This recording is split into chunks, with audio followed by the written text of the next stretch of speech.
അന്നത്തെ വീട്ടിലെ സാഹചര്യവും ഒക്കെ ഉണ്ടായിരുന്നത് അതുകൊണ്ട് തന്നെയാണ് ഇപ്പോൾ അങ്ങനെ വലിയ രീതിയിൽ ഒരു സമ്പാദിച്ച് ഒരു സമ്പന്നനാകണമെന്നൊരു ചിന്തയോ അങ്ങനെ ഒരു ഘട്ടത്തിൽ പോലും വന്നില്ല. അന്ന് എങ്ങനെയായിരുന്നു ആ ഒരു അവസ്ഥ തന്നെയാണ് ഇപ്പോഴും. കാരണം അങ്ങനെ എവിടെയൊക്കെയോ ആർട്ടിക്കിലൊക്കെ ഞാൻ വായിച്ചിട്ടുണ്ട്.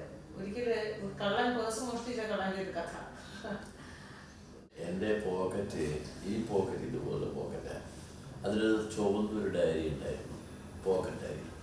ആ പോക്കറ്റ് ഡയറിയിൽ 2 രൂപ ഉണ്ടായിരുന്നു. പോക്കറ്റ് ഡയറി ആ 2 രൂപ എങ്ങനെ വന്നതെന്ന് പറഞ്ഞാൽ PS ശ്രീനിവാസ് എന്ന് പറഞ്ഞ മുൻ മന്ത്രിയുണ്ട്, നമ്മുടെ കേരളത്തിൽ റവന്യൂ മന്ത്രിയായിരുന്നു PS ശ്രീനിവാസൻ.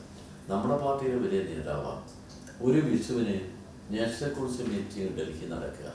ആ നാഷണൽ കൗൺസിൽ മീറ്റിങ്ങിൽ അവിടെ വെച്ച് എനിക്ക് ആരാണ് വിഷുക്ക് എന്നിട്ട് തരാൻ? അമ്മയുടെ കാലത്ത് അമ്മ തരും, പിന്നെ എൻ്റെ ഭാര്യ മാറ്റി വെച്ച കാശുണ്ടാവും, അത് ഭാര്യ തരും, ആരാ തരാനുള്ളത് എന്നെൻ്റെ മനസ്സിങ്ങനെ ആശങ്കയോട് നിൽക്കുന്ന അവസരത്തിലാണ് PS തന്നെ വിളിച്ച് വാങ്ങുന്നത്. 2 രൂപ ചുവന്ന നോട്ട്.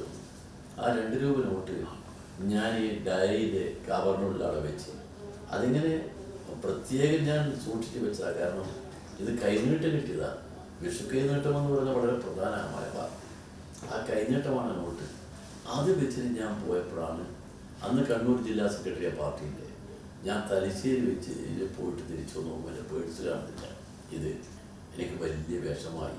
ആ 2 രൂപ പോയത്, അതും PS എന്ന കാശാണ് പോയത്.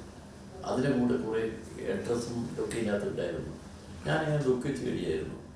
പോയത് ഒരു വെള്ളിയാഴ്ചയാണ്. തിങ്കളാഴ്ച എനിക്ക് തപ്പാലിൽ വന്നു. തപ്പാലിൽ പോസ്റ്റ് എൻ്റെ അഡ്രസ്സെല്ലാം ഇതിനകത്തുണ്ടല്ലോ. തപ്പാലിൽ വന്നിട്ട് അതിൻ്റെ അകത്ത് 4 പേജുള്ള കത്തും.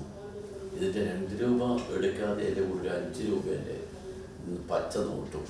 എന്നിട്ട് അവൻ എഴുതിയിരിക്കുക, തണ്ടി വലിയ നേതാവാണെന്ന് വെച്ചിട്ട് ഞാൻ വിഷം വെച്ച് 3 തവണ ശ്രമിച്ചാണ് കിട്ടിയത്. അത് കൊണ്ടുപോയി നോക്കുമ്പോൾ പിന്നെ പറയുമ്പോൾ പുറത്ത് പറയാൻ പറ്റാത്ത തെറിയ. എൻ്റെ ജീവിതത്തിൽ അങ്ങനെ തെറിയാക്കി കിട്ടിയിട്ടില്ല.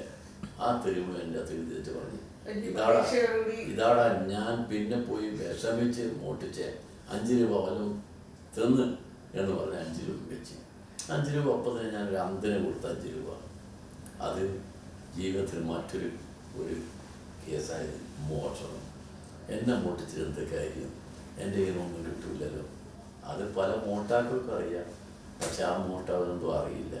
വിഷം വെച്ച് മോട്ടിച്ച് അവൻ വല്ലാതെ വിഷമം സഹിക്കുക അതിൻ്റെ കേസ്.